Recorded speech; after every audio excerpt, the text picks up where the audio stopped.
What's up, everyone? Rise and shine. It is Merleworld card time. I don't know if this is working or not. I'm going to find out right now. Let me see what's going on here. Hear ye, hear ye. Can y'all hear me? Can you see me? Let's see if it's true. I think this is working this time. Okay, something's working properly. Okay, Dakota, do you hear me now? Yep, I can hear you. Okay, I have no clue what that was about. I am so sorry, man. It happens. For your patience, brother. It happens. That's how it goes sometimes. It is before. So I just had to cut everything out and start a whole new broadcast. That sucks. It does. What's up? What's up, guys? So this is Merlin, and I'm with Dakota, Sports Cards Anonymous. He has been my interim host until I could figure out my technical issues. So Dakota, thank you so much, brother, for helping me out and try to fix these issues.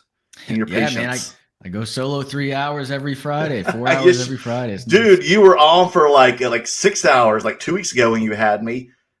It was crazy because I went and had dinner. I watched 90 Day Fiancé with my girlfriend, and then I was about to pack up and get ready for the card show, and you were still on talking to Steve and Neo. I was like, good Lord, this is a marathon show, man. Yeah, it's usually how I do it. I don't plan to. It just kind of go till it dies or till I die, one or the other. So, oh my goodness. So, dude, how have you been? It was a pleasure to meet you in Dallas finally, face to face. I didn't get to see much of you because I know you walked around and picked up some cards. And you said I was busy, but I wasn't really busy back there. They moved us on Sunday. I did not sell one card on Saturday. Can you believe that? Man, that's so crazy, man. Mm-hmm. And you just didn't have people stopping by, huh? No, it was just like people like you. There was other people who watch our show, and they said they had been looking for us for like 2 days straight and couldn't find us. Yeah, dude. Yeah, I could not find you. I looked for you all day Friday, and I thought about messaging you, but I was like, I don't want to be rude. You know, you might be traveling or something. So I didn't. And then Saturday came, and I was like, I still don't see these guys. And y'all were in the far back corner, like as far away as like you could be. And like, I don't know, I just didn't expect y'all to be back there. And then on Saturday, I stopped by after I met y'all. I stopped by 3 or 4 more times, but every time I did, y'all both were talking to somebody. And I was like, I don't want to interrupt them. So it was probably the same people who were just keeping us company. So it's okay. I wish you came. I wanted a picture with you, but next time you'll have to come to Dallas. Oh yeah, I'll definitely go. Like, I don't know about the next Dallas. I don't know what the schedule is, but I'll for sure go to a Dallas show. Like, I don't know, either this one or the next one, whatever the schedule. Dallas will be at the beginning of March. It'll be my weekend of my birthday, so it's like March 5th, 6th. Oh, that might work out. Yeah, I might do that. We'll see. I'll have to look at it on the schedule, but yeah. So, man, tell me more about yourself. I mean, I always see you on YouTube. I feel like I watched you from the very beginning, but, I'm like, what made you get into this hobby, and what made you start a YouTube channel called Sports Cards Anonymous? Give me the cliff notes on this, man, if you can. So I started collecting in 1999, and I never stopped. I was 8 years old then. I turned 31 tomorrow. I've been collecting the whole time. And I didn't even know like YouTube content. I didn't know like sports card content existed, but whatever, I found it with the pandemic. I found content and I was like, okay, this is pretty cool. And I was like watching it for a year. And then I eventually got tired of people telling me like how to buy cards when they just got lucky. They bought some Lucas at the right time and made a shit ton of money. And so, I knew people in Discords because I would talk and stuff like that, just chat it up with people. Right. And so I launched my channel December of 2020, right? It's just over a year old now. And, I had a lot of support, great support from the Discord channels that I knew, those people really helped me get started and get the wheels turning and that kind of stuff. And you just kept going with it from there. And I'm pretty, I guess, contrarian from a YouTube content perspective. I mostly talk about collecting a lot. I mean, I'm a grinder. I like to flip and things like that. I showed some cards I plan on flipping, earlier, some NFL Hall of Famers, but, mostly I'm a collector. You are. And how long have you been doing the channel? Year to 12, 13 months. 13 months. 13 months. And then how many subscribers do you have now? We're almost at 4,000. We're right Wow, there. good job, Just man. kissing it. Thank you. Awesome. So, and again, what really like made you want to do this? And then I know you always notice that you're always on live streams. You're on like either your own or you're on other people's. Like, what made you have this passion? Well, I mean, at first, kind of like I was saying, like, I just got tired of listening to people tell me how to like do this thing. I was like, I want to do it how I want to do it. And a lot of people were pumping the market. But I could look at the graphs, not that I do a lot of that anymore, but like, I mean, I can tell you like we're at historical highs. It may not be a great time to buy, I just wanted to be that voice out there to be like, hey guys, it may not be safe. I hated the expression like buying goats is safe. That made me really upset. That's part of the reason I started the channel. And then the live streams, I don't know, man. And then after that, I always talked about the number one thing to me was community. And I meant it when I said it. And that seemed to have latched on because people really enjoyed the live streams and being, an active part of the community there. I try to get to every comment. I get to every comment left in videos. I try to get to every chat comment too. That's kind of my shtick, I guess. Mm-hmm. And I think I'm just a more fun personality than Neo. So I think he likes to put me on there. He does. Okay. Yeah. Because it's like always him, you, Steve. I see you all guys. And I feel like y'all are like my family during the the COVID lockdown here in Los Angeles. I was like, man, I got to find something. And I was just going through YouTube and I was like, found all you guys and went through the rabbit hole. And I was like, thank God. Because, here in LA, we live like, I was in an apartment, no yard, no balcony, no, anything. And it really felt like a jail cell. So to get me through, the lockdown, I was like, I have to have some entertainment. Yeah. And I was like, I wonder if there's things about cards. So I like, did a search, put in the keywords like, card shows or sports collecting, and you guys popped up. So thank you for helping me through that year, man. It's, we're just passing it along because I was in the same boat as you. That's how I found this kind of thing. And, PSA card collector and those guys. And another thing, well, two more things. One, comment says, who can go longer, SEA or Because I'm Carlos? As far as I know, I have the record for the longest sports card live stream. It was like 9 hours. So whoa, when was that? That was my live streams are Friday night. I live stream nearly every Friday, right? Probably, out of 52 weeks in the year, probably 40 of them. And my 1 year anniversary happened to be like on a Friday, and I promised an 8-hour stream, I think, and I went 8 hours and 45 minutes. And Because I'm Carlos, I didn't know anyone had a record, but Because I'm Carlos had like 6 hours or 7 hours or 8 hours or something. He told me I beat him, so I have the longest. I want to say hello to everybody that's watching so far. We lost a lot of viewers, but hopefully they'll find the new the stream coming here that I had to do a little makeshift. Have you ever had to do this before, Dakota? Like a little technical issues and have to start over again? Not quite like this. I never had to like start one over. I maybe had some glitches out of the gate, but usually I know. Here I am, a film editor I work in entertainment, and I had the worst technical difficulty ever. I couldn't figure out. It must be the Mercury must be in retrograde or something, because that was just so weird. I really had to reboot and like kill the broadcast and start a whole new fresh one for me to get back in again. But you were fine, which it just likes you more than me, man. Guess so.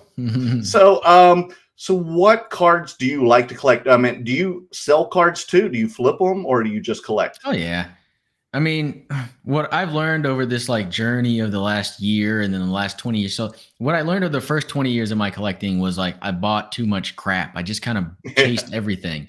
And then over the last years, I've done my channel and I've, it's my journey about being more, focused. What I've come to the conclusion is like, it's not just like, oh, I want to buy nice cards. It's like, I really only want to buy football cards. Right. I'll buy some baseball and basketball here and there, like of guys I like or whatever. But for the most part, I'm just trying to become a football card expert. And it helps me, I have my Houston card show videos and I just dug through football dollar bins, and like I see gold there where people don't, and it may only be $5 or $6 card, but I know it's a $5 or $6 card and I'm picking it up for 50 cents to $1. So did you find any gyms this weekend or last weekend in Houston? Oh yeah. I had a great one here. Let me grab it. It's right here. Give me a second. Okay. Can't wait, man. And if anybody else has any questions, please feel free to, leave them in the comments. I found And we this will answer in a them. dollar bin. I paid 90 cents for this. It's Jerry Rice with your boy Spider-Man. Oh, wow. Two hyped things. Yeah, Marvel and that's and football. right now like a $60 card, and I got it for 90 cents. So. Oh, wow. Next. Yep. That was probably my best find. That was your best? I loved it. That was my best, like, what is that? A 60, I don't know, 70x increase. Now, do you get your cards graded or do you just keep them raw or what? Nah, I'm pretty much, I just I keep my cards for the most part in whatever condition I acquired them in. I rarely grade. It's just not, I don't like the hassle of sending it in. And that might be an old head mentality, not enjoying the grading process. Cause I know a lot of people that just jumped in, they enjoy doing it. But to me, it always seemed a little shaky. I got to, send it halfway across the country, hope they get everything, send it back, and nothing got damaged. So for me, I've pretty much kept everything however I bought it. Now, do you like other sports besides football? Yeah, I like baseball and basketball. Basketball, I mostly just like, I'll buy a few players. Like I bought a Hakeem while I was there. Nothing special, just a beam team. Because Houston guy, I'm a Houston guy, just guys that I would collect. For baseball, there's something nostalgic to me about baseball, I guess, because when I grew up collecting, baseball was still king.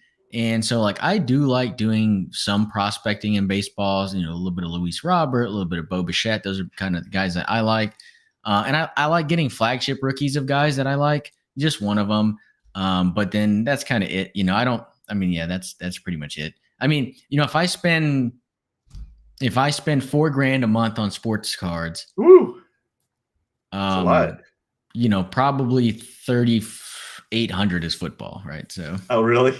Yeah. So you do spend $4,000 per month on sports cards? On the good months. Wow. I'm doing a much better job at tracking this now. I think last month I spent like $2,500, but I've been spending a little bit more because I've been buying a lot of sealed Pokemon and. You're non-sports too. Yep. Yeah. I love Pokemon. So that's. Oh, wow. Do you play Pokemon Go? I did play Pokemon Go when it was out. Yeah. And my God. Well, I guess when it first came out, I should say like in 2015. Yeah. 2016, whatever it was. 2016. I still play it, man. I'm in meetup groups. I don't know if you've ever watched Between Two Slabs with Curator and me. And he's always asking me he made me talk about it the other night when I started getting into Pokemon. And I was like editing a movie with Danny McBride. You know Danny McBride? Yeah.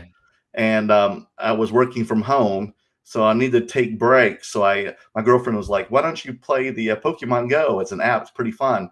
So I started playing it, and I got addicted to it. And I used that to like take breaks and walks, around the neighborhood during my break time and get a little exercise. So it made it fun walking around by myself. And I started getting bigger and better levels. And I was like, how do you like defeat these legendary Pokemon just by myself? I have no one to help me.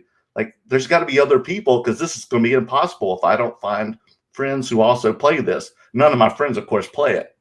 And then I'm walking through the park and I see like literally like 200 people in the park, like where there's a raid. And I was like, "What are you guys doing?" They're like, "Oh, we're going to, defeat a legendary." And I'm like, "How did you all know to come here at the same time? This is what I've been dreaming of." They're like, "Oh, there's like meetup groups, and we'll put you on Discord. What is your, username? We'll, set up a Discord." I'm like, "What's Discord?" I didn't even know what Discord was. And they're like, "Oh, we'll set it up for you." So at the park, they set it up for me. They invited me in, and I have been like meeting with meetup groups since 2016 for Pokemon Go. Still to this day. That's pretty cool. It's cool that you stuck with it too, that you enjoy it, and you've probably made a ton of friends that way. I would imagine. Yeah, definitely. Oh man, yeah, because I hang out with these people. They come over when they watch wrestling with me, and we trade Pokemon together. I've gone to all their like Christmas parties, weddings. It's pretty crazy the community I met. What'd you say? I said it's crazy the community that I met through Pokemon Go. You think it's kind of funny, but it is a lot of middle-aged men playing it. It's kind of weird. Well, I think like I talk about a lot about LCSs and like how I think that they're kind of shortening us, man. They're shorting us. They're not doing a great job of like building a community because like, yeah, I keep saying this and maybe I should just do it. Like I Okay. think there needs to be card shop / brewery, just a place where guys can Whoa. hang out, talk sports, watch some, TV, and then, Right. rip some packs, have some fun. But it's all just business. When you go in, it's like you walked into a shop from 1985. It's no different than how they operated then. Oh no. Well, it's kind of changed here in LA. A lot of people go into trade nights. They go to Burbank Cards or elsewhere, but it's usually on a Friday night. So that's the night I promised my girlfriend I hang out with her. We go Yeah, I mean, see movies, dinner, things like yeah, that. yeah. There's definitely a couple of spots in the world or in the U.S. where like it's not like it is modernizing, and obviously in Ohio with Card Collector 2, and then obviously in California where you got Burbank and all these other. You just have a huge scene in Southern California there where there's show every weekend, it seems like. It is. It is. And then they're okay. And then there's some couple places that have them like weekly that I've either set up or attended. Yeah, but that's about it. Now let's talk about the Super Bowl, since this is a Super Bowl special. Who do you think is going to win, and who do you want to win the Super Bowl this Sunday? I think Rams for both. I think I know a lot of people want the young guys to win it, but I'm like, the old guys haven't won it yet. I want to see Odell win it. I want to see Stafford win it. I want to see McVay, the old guy McVay, win it. Of course, I want to see Aaron Donald, Jalen Ramsey. There's just a lot of phenomenal players that I really like on that Rams team, and the coach. I like McVay. And don't get me wrong, I like the Bengals. I really like Jamar Chase, Joe. I like these guys. Not more than So I don't know. Like, I'd be happy for both, but it just feels like the Rams are due. The Rams are due. Yeah, exactly. Yeah. Because the Bengals are still super young guys. They just like most of them got out of college like last year. Yep.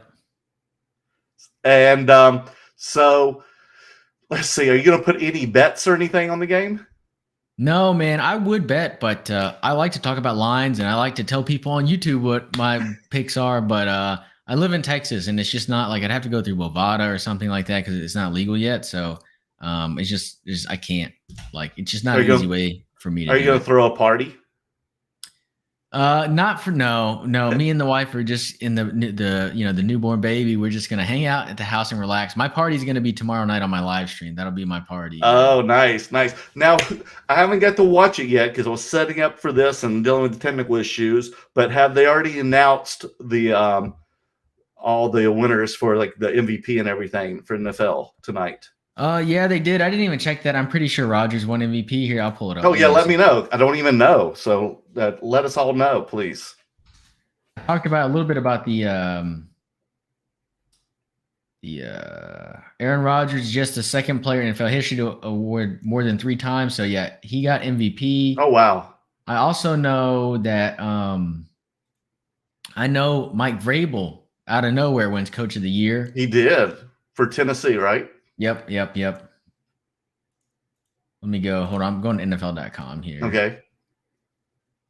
So defensive player of the year went to JJ Watt. Oh, wow. I'm sorry, TJ Watt. TJ, sorry. Okay. Rookie of the year offensive rookie of the year goes to Jamar Chase. Offensive player of the year goes to your boy Cooper Kupp. Oh, he does. Okay, great. I felt like he should have gotten the MVP, Cooper Kupp. Yeah, it's hard to argue. I mean, they've just made it a quarterback award, so. I know, right? What's up, Axel C? What's up, Merle? Let's go Bengals. You're pulling for the Bengals. I hear you. And then Joe Burrow got comeback player of the year, which was expected. And that looks like about all the big ones. Who's rookie of the year again? Well, offensive was Jamar Chase and defensive was Micah Parsons. Gotcha. Jamar, yeah, he definitely deserves it. Yep. Yeah. Okay. Don't mess with hobbies, says Dakota. What the fuck, dude? Bengals. Joey B wins MVP. What do you think about that? What's the odds of that happening, Dakota? I mean, it's certainly within the realm. I don't know what the line's at, but the line opened at Rams -4, which I said I would bet the Rams -4 because I think that line's probably going to move up. I'm going to Google what that says, but the Bengals are a hard team to bet against because they're a hard team to bet in general. They're just so explosive. And so they can just drop points in a heartbeat. And that's what happened against the Chiefs. They were down 21-3, I think it was. And just suddenly it's 24-all. Like, I mean, they just erupted. I know. And if the Chiefs had just gone for the field goal at the end of that, the halftime, I felt like they could have won. That's really screwed things up. I was even angry that they didn't do that. And because I was pulling for the Chiefs. I'm a huge Chiefs fan, my girlfriend and I. So I was really sad. Man, I would have lost money already. Why? I thought the line was going to move up for sure. The line's moving back. It's Rams -3.5 right now. Oh, wow. So Rams -3.5, guys. What do you all think about that? Let's see here. Adam Griffith, Brady got hosed. He threw for 1,000 more yards and 6 more TDs. What do you think about that, Dakota? Do you agree or disagree? Yeah, I think for the MVP, they always want to give it to the narrative. So they gave it to the narrative. If they knew, I promise you, if they knew Brady was retiring, they would have voted for Brady. Guarantee it. He should have said it earlier in the season. Yeah, if he would have said that shit like in late October or December or something, he would have been unanimous MVP. Now, who do you think cards are going to go up because of the Super Bowl? Well, I think the winners will spike. The quarterbacks will take a pretty big. I think both of these guys are guys who I think people eyeball and say, are these Hall of Famers? So both of these guys, if they win, their cards are going to spike and they're going to stay pretty damn high. They're going to come down a little bit, but they're going to stay pretty high because people are going to have, hey, this guy might be a Hall of Famer. And then you have the guys like, the Odells of the world, the Von Millers, well, maybe not Von Miller is not a good example. Odell's a little bit different, but we'll say all the future Hall of Famers on the defense side for the Rams, I think they'll see a pretty sudden spike and kind of come back down. And then all the role play guys, like the Cam Akers, for the Rams. But then if you go over to the Bengals, I mean, he's better than a role player, but his cards will do this. T. Higgins, these types of players, their cards will see a sudden spike because people in the area are going to want to buy their cards to remember the season. But within probably a week, they'll come down pretty drastically. Just like usual? Yep. Now, who do you think, what is your speculation, who invest in football-wise after the Super Bowl is over with? That's a good question. I hadn't This is just your opinion, but still. Yeah. What would be good investments after the season's over? So what I've learned is I just try to buy whatever's low. And, after the Super Bowl, it could be the team that lost could be low. It could be Josh Allen's low. It could be 1990s inserts are low. It's funny at the card show, people kept asking me, they'd be like, what do you like? And I'd be like, football. And they'd be like, we don't have any Mahomes. And I'm like, shut up, you bastard. What? Is that really what they said? Dude, yeah. 3 times they were like, I don't have any modern stuff. I'm like, you dumb motherfucker. I'm willing to take my football card knowledge against most people. I would guess that I'm in the top, 99th percentile of football card knowledge. And it's what I like. And I figured I'd go, deep and study it. And so I just like to buy low. I just try to find things that are low at the time, and everything ebbs and flows, goes in a favor and out of favor pretty fast. So I don't necessarily have a particular player. I do a lot right now. Like my prospecting, I like to buy guys who I know are going to make the Hall, but their cards are low. So to me, Russell Wilson is a great buy. Yeah. Now, do you think he'll stay at Seattle or not? I don't. It would be better for his career if he doesn't stay in Seattle. He needs to get away from Pete Carroll. I don't know, if that's going to happen or not. We'll see. But he does need to get away from Pete Carroll. I wonder when they will decide that, when he will stay or leave. When's he going to decide? Mm-hmm. When do you think? Well, I think we'll know at the draft. Once the draft is over, I think we'll know. If he hasn't moved, I think then because I think he wants to leave, but the problem is this isn't like the NBA, right? James Harden can't force his way to Philadelphia. Here, the guys kind of have to stay put. Deshaun Watson's doing something that's unprecedented, and then he has some allegations against him that are unprecedented, right? So it's just a weird situation. For the most part, guys can't really force their ways out, especially franchise quarterbacks. No. Now, are you a big Deshaun Watson fan? No, I you never invested in his cards? I had his cards, and I actually made a lot of money on his cards, but I do not like Deshaun Watson. I'm a Texans fan, and he didn't You want to are? play for the Texans. I'm like, all right, boom, get out of my house. And so I sell all his cards, and then like 2 weeks later, all his allegations. I was like, oh boy, I got lucky. I moved You off those did? Oh cards. my Huh? gosh! Wow, what timing, man! Yeah. So you already knew by that point he already wanted out of Houston. Yeah, when all the allegations came out, we had known, I guess, for about a month maybe that he wanted out of Houston, and everybody was saying it just to me is idiotic that Houston was planting the news out there, but it doesn't make any sense because that's, you know, from the league's perspective, right? Deshaun Watson's a Texans asset. Why would they hurt his value? You know, you'd want to pump up his value. If anything, you'd be trying to pay to keep that shit quiet so you can move him. I know, right? Now, what are some other like quarterback or other players that you would be investing in during the offseason? You said Russell Wilson. Who else? Just other quarterbacks, or do you have other players that are non-quarterback positions? Yeah, well, I'm gonna buy some Trevor Lawrence, assuming I can find his cards for cheap. You know, I don't know. I think the Doug Peterson hire is probably gonna help his card prices, unfortunately. But none of that product's really out yet. It makes it difficult. No, it's not. Aaron Rodgers to me is one I'm basically always buying. Again, if he moves, his stuff's gonna go to the roof. And as far as non-position, like I don't have any in front of me, but I'm pretty much always buying guys that I think are future Hall of Famers, especially non-quarterbacks. I just think that stuff has a lot of room to grow. I think football in general has a lot of room to grow. That's good. And let's see what else. So do you have a lot of Patrick Mahomes cards? I have I have one rookie card, and I have like a handful of non-rookie cards. For the most part, they're all for sale. I just have one card. I have one card that I really like. It's a 2018 Optic Hollow. It's like one that I really like for some reason. Oh, wow. I just like the way it looks. And I've just decided that's going to be my Mahomes card. So I have a BGS 9.5, and that's going to be my Mahomes card. And basically everything else is for sale. Now, what is the biggest purchase you've ever bought on one single card? Yeah, it's behind me. It's that that yellow. That's a Joe Namath rookie that cost me $2,000. That's the Wow. So wow, you have to grab it and see it. Move out of the way. Well, Can see it? Okay, I got okay. my pajama pants Show us. on. Oh, you do? Oh, wow. I was hoping you were in your underwear, dude. In your Hawaiian shirt. Love it, man. All right, so these both cost me about $2,000. Okay. And when did you purchase? Oh, look at that, guys. VG3. That's beautiful. See it. Next one. And then again, it's just gonna be all football. And then Jim Brown. Yeah. I think Dan, the great curator, just sold one of those this weekend at Houston. Oh, did he? Yeah. That same card, I believe. I didn't even see him. I didn't even see that he had some Jim Brown. He does not really buy football unless it's like, high quality vintage or Tom Brady. But other than that, he really won't invest in football.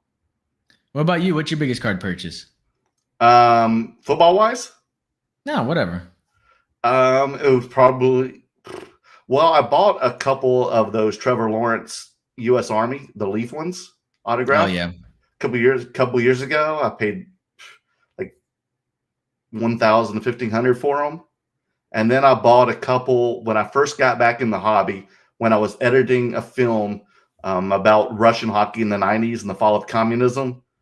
I was working on that for about 2 years, and I started reminiscing about, card collecting in the 90s when I was in college. And this is how I made my beer money in college, was selling cards on the weekends at card shows at the University of Tennessee, Knoxville. And I started feeling nostalgic. So I was like, you know what? I'm going to buy some cards, but I didn't do any research. I had no clue that the market was about to blow up. This was in 2018. And I already watched a couple of games with Patrick Mahomes. So I was like, you know what? I'm going to buy a couple of rookie patch autographs of Mahomes. And I found a couple. I found a couple of National Treasures and a couple of Flawless. And I just assumed like, okay, these look like the most expensive cards. I'm going to buy them. And at the time, expensive was like $400 each for those RPAs. And then I also I knew Luka had just started playing, and I'd been watching his highlight reels on YouTube from, Europe when he was playing for Madrid, correct? So who he was playing for? Madrid. And I was like, you know what? I'm going to invest in him. So again, I bought some National Treasures and Flawless cards. And I just assumed those were the nicest cards. Luckily, I was correct, but I never didn't do any research. I was just surfing eBay during my breaks, during editing, and I bought those cards. And boy, in the next couple of years, did those things skyrocket. And now you did all right. Yes, they're probably worth about $1,000 now, I'd say.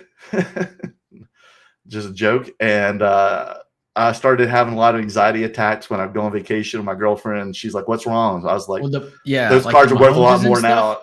I mean, those things have to be like $10,000, right? Like, I mean, I can't at least now. Yeah, one of the Lucas, the same card sold recently for around 75,000. Holy shit! Yes, 75,000.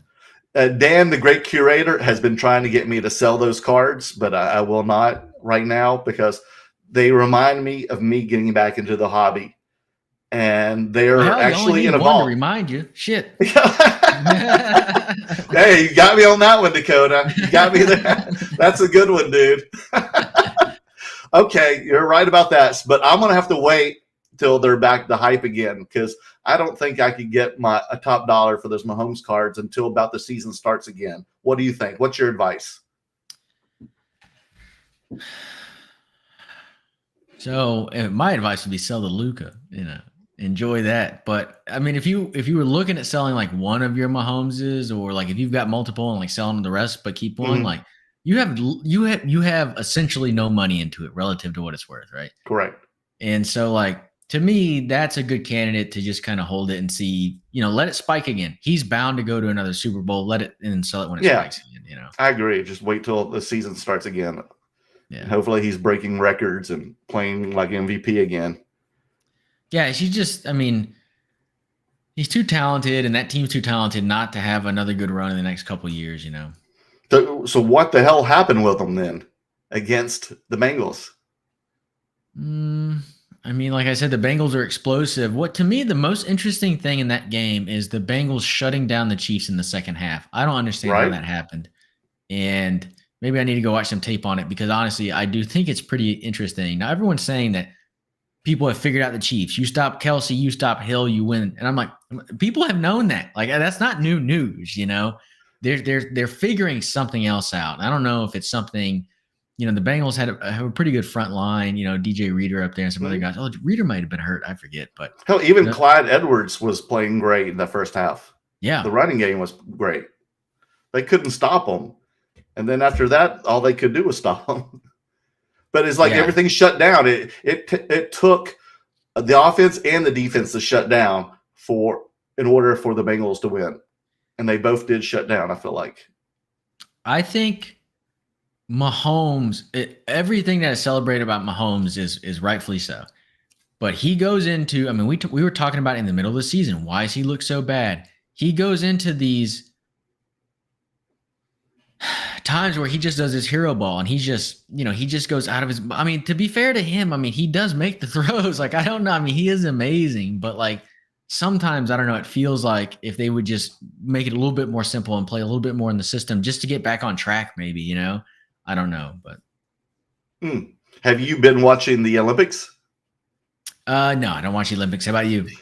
Yeah, I've been watching. My girlfriend's been totally obsessed with it. I just watched Shaun White get fourth in the snowboarding because he's 35 years old and his competition are like 15 to 19 years old. Yeah. So, the guy, the legend, the GOAT, Shaun White, can't do those tricks these young kids can do now. And it's just crazy the stuff they could do now from when Shaun White started this craze of snowboarding. But Chloe Kim killed it last night. She was great. And then I watched her. She was also snowboarding, if you don't know who she is. I've also invested in her cards, Dakota, and Shaun White. And then also I even bought a few Nathan Chen, who won the gold for figure skating for U.S. men last night. And I have his card, and I sold him right away. As soon as he got the gold, I get a notification on eBay, your cards are sold, pack them up. So I was like, oh, man. Wow. So I didn't know if you and your wife watched the Olympics together. No, not really. Not really.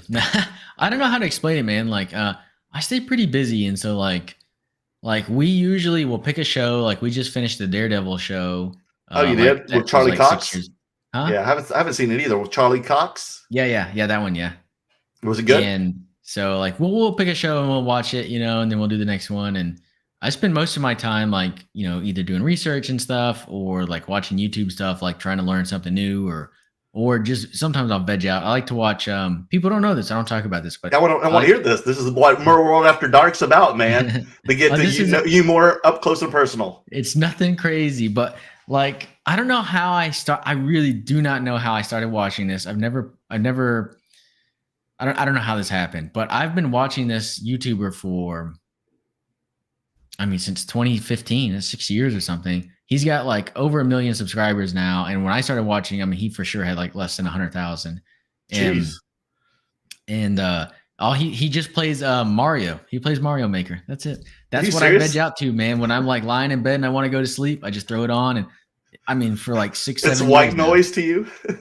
Yeah, and that's what it is, man. I guess it's just like it's just interesting enough, like it's there, but I can also just veg out and just relax. So like I don't know. And your wife can sleep to it as well. Yeah, we both enjoy watching it usually. So now, like, yeah, we'll watch. I don't know. We'll like sometimes like I'll know like, oh, this looks like a good one, so I won't watch it, and then I'll wait till like dinner time and we'll watch it over dinner or something. So tell me 3 shows that y'all are binging together.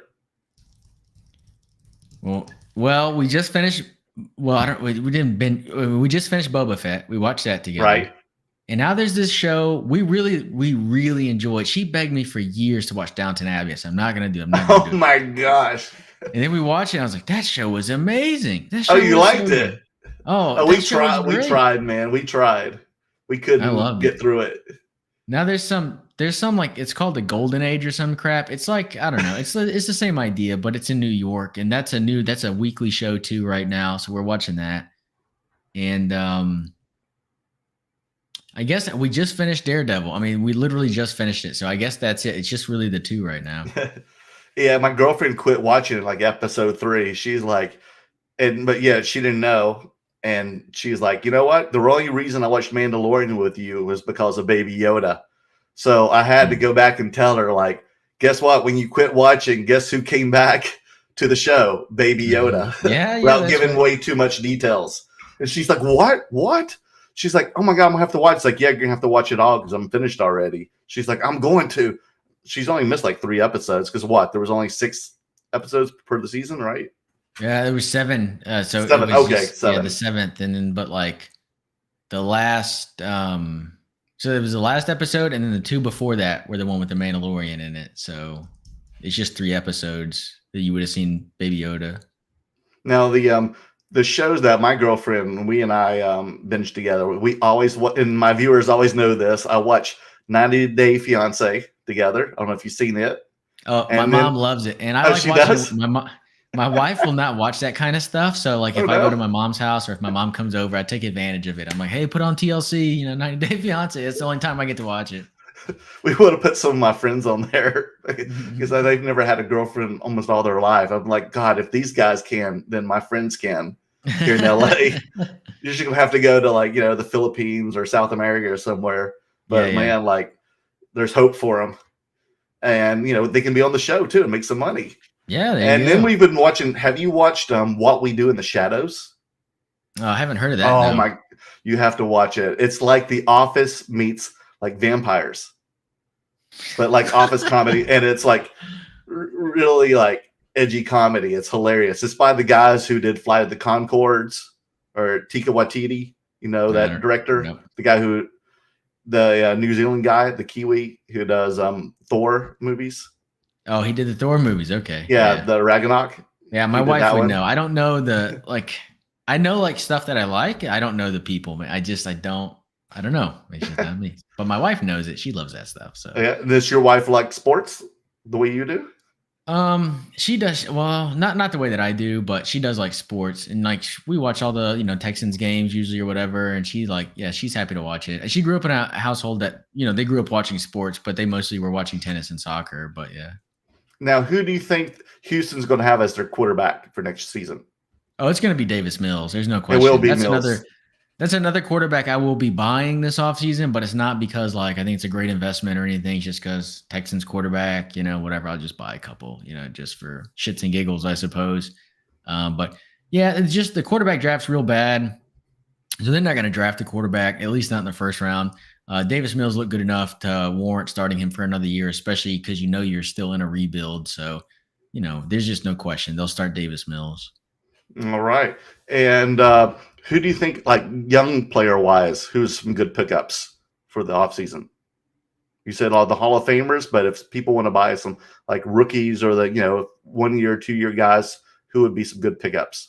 Jamar Chase, obviously, still. Well, or is he too high now? yeah, man. But good luck. I'm trying to think of guys who are going to be low, and so you may have to pay a little bit for him now, but Gabe Davis, the wide receiver for the Bills, I've always liked him. That's kind of a meme to me. Like I like him. He goes off for 4 freaking touchdowns in the playoffs, against the Chiefs. Pretty amazing. I really like Najee Harris, the running back for the Steelers. I think he's a great player. Jalen Waddle, wide receiver for the Dolphins. But he's one the cards may just go down if they don't get a quarterback. But if they do accidentally land a quarterback, his cards will probably go up quite a bit. And, frankly, Deebo Samuel, his cards really haven't gone up very much. And he just was such a great player. I just don't understand. I would expect to see his cards rise a little bit more than they did. And you said, of course, Trevor Lawrence. Now, I was going to ask you because I'm actually a big fan of his, even though I went to Tennessee, but I'm a big fan of Tua. How do you think he's going to do now that Miami picked up the offensive coordinator from the 49ers? I think he's going to do as well as the offensive coordinator on whatever his next team is going to let him do. I don't think he's going to be there in Miami. Oh, you don't think so? Why is that? I don't know, man. It's hard now because of this whole scandal that they got going on. It's when a front office comes under a scandal like this, it's all of a sudden it's like kind of you got to stop.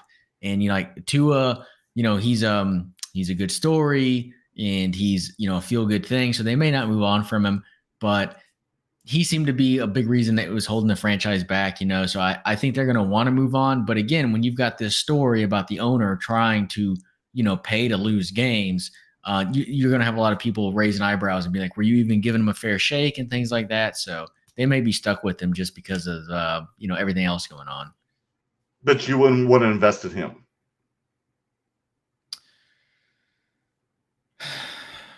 I mean, at some point the price gets low enough that I would buy Tua. Yeah. I mean, at some point it gets there. I don't know if it ever gets there for me, I have a point, but I don't know that we're there yet. Now, how about the rest of the quarterback class of 2021? Now, Trevor Lawrence is, and do you think Garoppolo is going to go and we should pick up some Trey Lances, or what do you think? I think Garoppolo is going to go, and that's probably a reason to not pick up Trey Lance. I don't think Trey Lance is going to look very good. People really don't understand the impact that COVID had on some of these guys. Trey Lance had, in a 2-year period, had like 19 competitive passes. When I say competitive, I mean he threw 19 competitive passes, 19 in a real game in 2 years, and then he got drafted. He is not ready to play professional football. He threw 57% completion, which is atrocious. I mean, your rookie should be in that 66 plus range. And it just depends on how far they're throwing the ball down the field. But I mean, the Niners do throw the ball down the field. But of course, when they bring in Lance, they run these kind of short wildcat packages. Jimmy G's going to get moved, and I think it's a mistake. I actually think why do they want to get rid of Jimmy G? They spent too much draft capital. This is what people tell you, and this is what they're going to trick themselves into thinking. They spent too much draft capital to acquire Trey Lance to not start him now. But to me, that's a sunk cost fallacy. I don't understand. Like I don't know. I wouldn't do it. So where do you think he's going to go, Jimmy G? Well, I mean, there's so many. I think the quarterback movement this offseason is going to be like some of the most interesting, we've ever seen. Like, you've got Rodgers, you've got Teddy Bridgewater, you got Russell Wilson, you got Jimmy G. It's Tyrod Taylor. I mean, there's a lot of guys who could go start somewhere. I like Jimmy G in Washington. That makes a lot of sense to me. But also Pittsburgh makes a lot of sense as well. Oh, wow.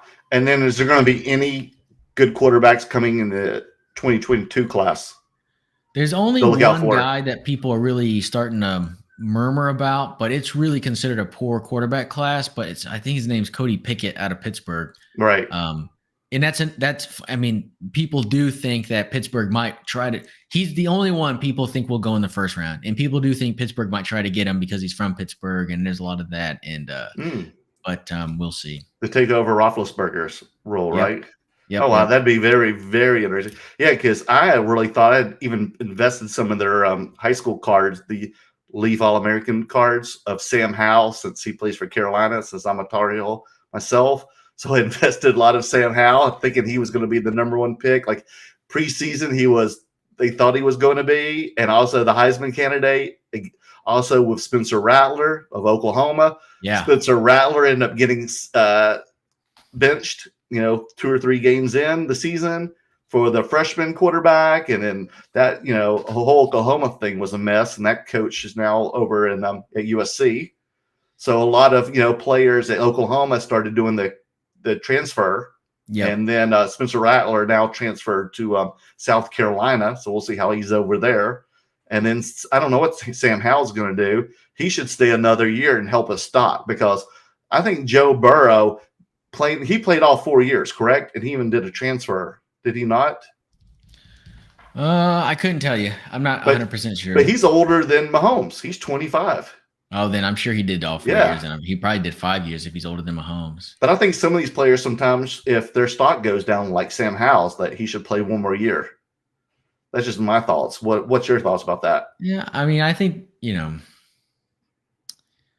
got to look at the next draft class is considered to be pretty good at quarterback. So it's like, they might get lucky and go second or third round this year because there's not a lot of other quarterbacks out there, but they might get pushed to 6th round if they wait a year. So, they got to think about that, but they also, I mean, it's up to them. They want to bet on themselves or not. And I mean, it's going to be hard for me to turn down, I don't know, $500,000, dollars a year for, I guess it's probably more than that, probably $800,000 for 3 years, 4 years, Oh, wow. Now, where do you think Arch Manning is going to go? Do you think he's going to go to Texas? I hope he goes to Texas. I don't know about where he's going to go, but I sure as hell know I hope he goes to Texas. That's what I figure you would. Yeah, I don't really like college football is not my thing, but the one team I've always loved is the University of Texas. Grew up with Ricky Williams running it. Oh, and, yeah. And so I've just always liked UT football, and it's just been such a letdown after Vince Young's Rose Bowl victory against the Trojans. God, that was such a great game too. Right. I mean, that's one of the all-time games there. So like ever since then, it's basically just been downhill. And basically over the last decade, I'm just until they win something, I'm out. You prove it to me. And it's going to be even tougher going into the SEC as well. Oh yeah. Them and Oklahoma both. Whew. But they do have deep pockets. So there's going to be a lot of pockets in the SEC after this. Yeah. That's true too. You're talking about UNC. A guy I do like this offseason is Mitchell Trubisky. Why? Wait a minute. You said that too? You know who else told me that? Was Rothcards and Ken Fornos. Well, they told me the same thing. They got that shit from me. I said that about 2 months ago. I've been on that Trubisky train for a minute. Why do you think this? I think people, and look, I'm not saying he's going to play well, but I'm saying there's a flip opportunity. I've got some pretty decent Trubiskys, and because they were dirt cheap. And, if he signs with a team and he's the expected starter, they're going to triple or quadruple overnight. And where was he all year? He was a backup in Buffalo, and people, I mean, there's a lot of murmurs about people think he's going to get a starting gig somewhere. It may just be a 1-year deal, prove it deal. I mean, that's probably what it's going to be, and that's what it should be. But I mean, there's a lot of clubs. Again, there's a lot of open positions at quarterback out there. Hell, I mean, he could go sign with the Giants. Brian Daboll, the offensive coordinator for the Bills, hired as head coach for the Giants. I could see where he's like, Daniel Jones sucks. Bring in Trubisky. He'll do better than that, for the next year or two. Oh, wow. So how are you doing? I don't want to keep you up too late. Are you your bedtime yet? Yeah, I'm glad you brought that up. We're going to 20 minutes. You sure? All the issues. So okay, I want to make sure, okay, because you're 2 hours ahead of me. So you got a family and you probably got work. Yeah, let me know. It's okay if you got to go. So Mitchell Trubisky. And how about anybody else? How about other quarterbacks? Because I think there's going to be a lot of musical chairs with quarterbacks this year. You agree too? And it's going to be interesting to see where everybody goes. I mean, you got to look at Denver is going to be someone. Whoever the starting quarterback for Denver is going to be next year is not on their roster today. And we can say that probably for at least Washington, for Pittsburgh, there's a lot of teams that start going into the maybe, because then you look at, well, if the Seahawks and then if the Packers move off their quarterbacks, then that's two more new ones. Then who knows with the Giants, what's going to happen there? And there's even teams, I could see the 49ers still wanting to bring in a quarterback for a year. But I guess if they do that, they just hold on to Garoppolo, but I don't know. So you think the Giants will also try to keep Daniel Jones for one more year, or what? Well, I saw rumors about a trade with the Giants, with the Seahawks, and this actually makes a lot of sense to me from both perspectives. Look, it does not make sense to me to trade Russell Wilson. I would keep him and fire Pete Carroll. But if you're dumb enough that you think you're going to keep Pete Carroll and that's going to win you more Super Bowls than Russell Wilson, then okay, then we're living in this la-la land. So I could see the Giants swapping Jones for Wilson, and Russ would love this because Russ has a no trade. He has a no trade clause, so it's important that he likes where he goes. In Sierra, New York, they're going to want to be there. And then so the Giants can give Daniel Jones, which gives the Seahawks some quarterback to work with in the meantime, right? He's not a great quarterback, but it's something, right? It's better than you just not trash. But then they can give you draft capital, and then they can give you a couple other players from around the team, and you'll be happy. What do they probably want a wide receiver, which they could get. I think they want a defensive back. I think Seattle needs another defensive back. They need a lot of help. It doesn't matter. They need a lot of help. But and hell, you can maybe even throw Saquon Barkley in there too. Just throw another name. But yeah. Oh wow. And God, I've been thinking what else to ask you. I got so many questions. What do you think about the halftime show? Oh, I'm excited for this halftime show. Usually I think they're pretty whatever. There's been a couple good ones over the years. One of the weirdest one when you had it, man. The freaking the weekend, dude. It was what the fuck is happening? When he's walking through all the mirrors and shit. That was weird. That was the weirdest one. And then the other boring one. Sorry, folks, if you're a big fan, but Maroon 5 had to be the most boring. But that was the most boring Super Bowl ever between the Patriots and the Rams. I didn't even watch the halftime show. Yeah. But one of the surprise ones was definitely J-Lo and Shakira. That was off the chain. Yeah. Another one that I liked, I didn't think I was going to like Springsteen. That one was pretty good.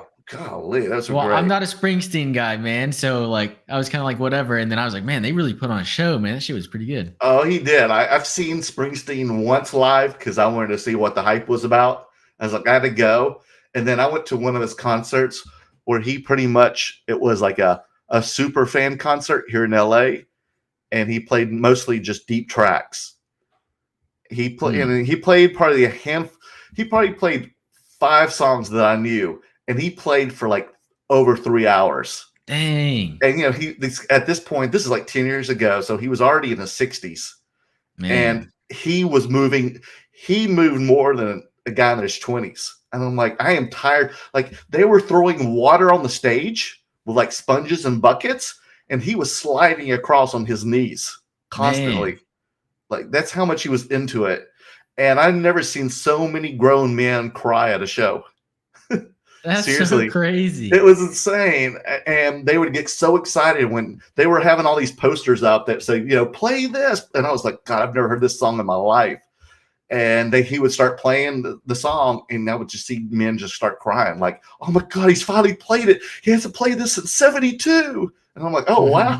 Awesome. Yeah, that's crazy. What was the Super Bowl? Which one did the Red Hot Chili Peppers perform with? Oh gosh, I've totally blanked out. I don't know. You have to look it up for me on the computer. Yeah, Red Hot. That's good. You're a big Chili Peppers fan? I do like their music's good. It's not that, but I remember, who did they perform with? I remember whoever they performed with. It was freaking hilarious because. Yeah, see, Katy Perry was y'all awesome. Know who they performed with? Yeah, who did Chili Peppers play with? Oh, it was Bruno Mars. I thought it was Bruno Mars. So that was a good one. Bruno that was Mars years ago. Oh my God! It's visually appealing, I've seen him in concert too. He's a total entertainer, performer. Definitely, he's fun because his entire band dances with him. It's all choreographed. So I like when they do things like that. But so Bruno comes out and does this thing, and it's cool, right? And it's how it always is, right? They have their headliner, and he's there. They are there the whole time, and then they have someone else that kind of works in with them. But when Red Hot Chili Peppers walks out, they just took over the stage, man. They're like, we own this now. And I remember watching it like Bruno did not know what he was signing up for, man. They just get out of here, be gone. So yeah, so Ian Undercover, he says Katy Perry was awesome. Everyone loved the Land Sharks, didn't they? Yeah. The Dancing Sharks. Yeah. And then he said, remember Aerosmith with NSYNC? I don't remember that. I do remember it, but I don't kind of remember it. That's kind of scary, the combo. But this week, what do you think? Are you going to bet and put money on if Tupac shows up in a hologram? I would. So one, I'm not going to, but if I was going to, I'd probably say yes. You think he'll show up? Because this is almost the same lineup that I saw at that Coachella festival, 10 years ago when all these guys were there. Snoop Dogg and Dre, and then like Eminem showed up and 50 Cent. I think this one also includes Mary J. Blige and Kendrick Lamar, correct? Yep. Yeah, it's going to be a party. It's going to be a wild one. This is long overdue because I was like, wait a minute. Do they not know their demographics? Like, where is the hip hop acts? I mean, there's already now legendary hip hop acts. Why haven't they performed at halftime? I'm like, this is sacrilegious. Yeah. Well, it's interesting that I don't know that have they had Snoop before? No. Unless he came on, for like 15 seconds and, rapped between someone a song like Madonna or something, but I don't think so. Yeah. See, that seems like a mistake because like he's a big football guy. I mean, he's got football shows. He's known for being a Madden player. Like he literally gets his own thing in Madden. Like, so like Snoop to me is just like, yeah, I don't know how you haven't had Snoop before, I know.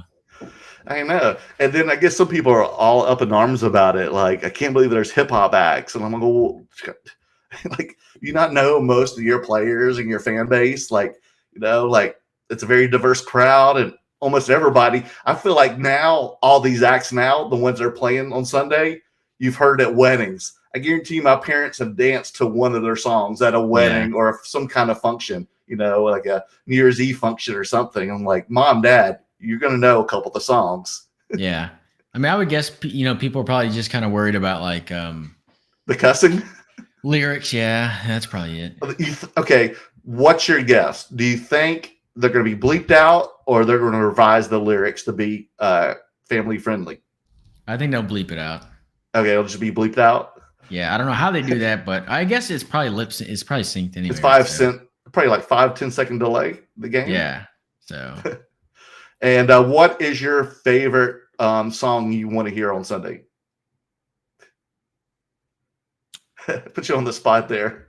I mean, gin and juice is the one I'd want to hear. Are you going to have some gin and juice ready? Yeah. What will be your drink of choice during the Super Bowl?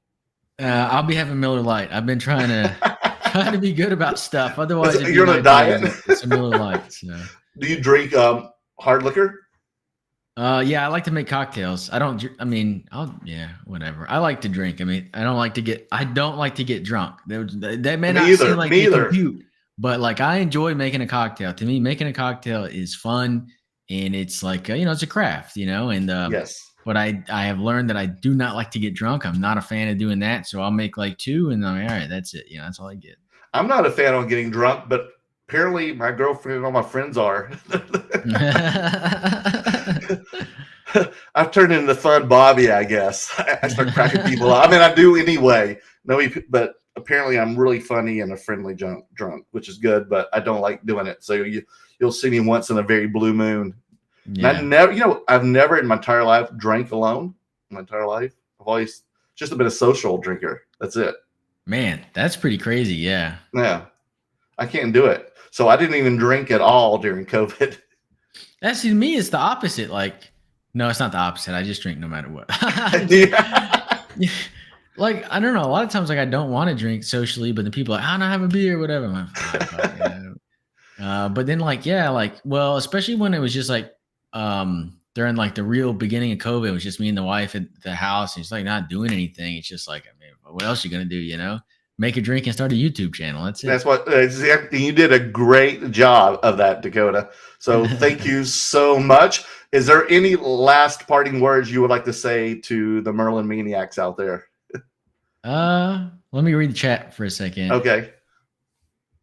Yeah, LA's gonna be rocking for sure. And Glorious It P, and is. Glorious P is a real one. He's awesome. So Oh, and what's up, Glorious P? yeah, but no, man, it was just so nice to meet you. I wish we could have hung out some more. Now I wish I would have walked over there again, but it did look like We'll y'all do were it busy. again So next I was time. like, I No, didn't it's want just to. it was just, well, they had some like, there was a couple other YouTube people that came over to do trades so they can shoot it for their, content. Because I think She Collects Cards was doing something with Sunday League investors at that time, and then Dan had a couple people, and then I was just talking to a lot of my viewers. Yeah. Between Two Slabs, they all came. They've been looking for me for 2 days, like I said, but they were just kind of hanging out there for the entire weekend. Oh, someone said the Suns win 131 to 107. The Suns are like killing it this year. They're one of my favorite teams to watch. Are they? Yeah. I mean, it's a great team. I mean, Booker, and Paul, Ayton. I mean, it's a fun team. Chris Paul grew up just 1 mile from where I grew up. Oh, really? That's he went to the high school that's right across down the street from me, but I didn't go to that high school because I was on the other side of the county. So I went to the county school. Yeah. Which was 20 miles away on the other side of the county in North Carolina. Dang. Yeah. But I knew a lot of people from his high school because they were, right there in my neighborhood. Yeah. So I was right on the cusp. So, yeah. So I can't wait to watch the Super Bowl. I know you'll be drinking your gin and juice. I'll be having mine too. And I'll be, singing and rapping to all the songs. Can't wait for it. And hopefully maybe you'll see a hologram of Merlin, of me. Hey, if you get in there, you do that face thing. Great. I didn't even know you really did that stuff. I was like, man, that stuff is amazing. Which one? Your face thing. Man. Oh, the face replace? Yeah. Yes. I do that for all my shows, because last year to entertain all my friends last year that I created a Twitch channel, and it was called Merleworld, and that's where Merleworld Cards comes from. And what it was pretty much a variety show and found footage. And the only way I could present this was on Twitch, because if I did it on Instagram or YouTube or Facebook, they would cut me off because of copyright infringements. And plus, I DJ too. Like I DJ'd growing up. Oh no, I didn't know. That's awesome. I was growing up, but I was before I was a professional editor, I was a professional DJ, and I opened up like Stevie Aoki, Tiesta, all the greats at one point. Damn. Because when they would play here in LA or regional, I would open up. I'll be like the first DJ to go on like at 10 at night, and then I'd play like an hour or two, and then I got to hang out in the VIP area and schmooze with the ladies. Yeah, there you and impress them. It was like the perfect, and then I could leave whenever I wanted to. I didn't have to stay till 4 a.m, which was great. So yeah, I mean, I did all this. Oh, so anyway, I forgot to tell you, for my show, I would DJ, show found footage, and do skits, and then I would also connect it with my other friends, because I live in LA, so I have friends who are musicians, dancers, whatever, and I would make them perform. They would either send me recorded, footage, or I would link them in, and it would be like a 2 or 3 hour variety show of all kinds of stuff, and it was called Merleworld. And this is how I entertained all my friends during lockdown, and they loved it. I would always have different themes and everything, and it was pretty edgy. It's not family friendly at all, but people loved it, man. It was a lot of fun, and I was like, people were like, Merlin, you got to make one for cards now. I was like, yeah, I'm an editor, and I love watching all this YouTube content like Dakota and Sports Cards Anonymous and Flipping Steve and Neo. Like, it's kind of like Reese's peanut butter cup. I'll put the chocolate and the peanut butter together, and I'll make something out of it. Yeah. You guys inspired me. So it's been a pleasure to finally be on your show, to have you on my show, and to meet you in person. Like, all my dreams have come true, Dakota. Thank you so much, man. Stop it. My bucket list is over, dude. I can die in peace, man, and happiness. Right, cheers, brother. I will have you again on soon, okay? Talk to you later. Have a good night, everyone. Bye-bye.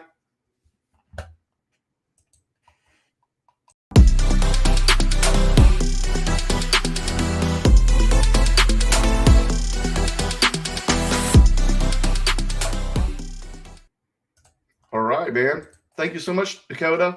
No, thanks. And thanks for about the time, because I wanted to tell you before we went live, like, hey, like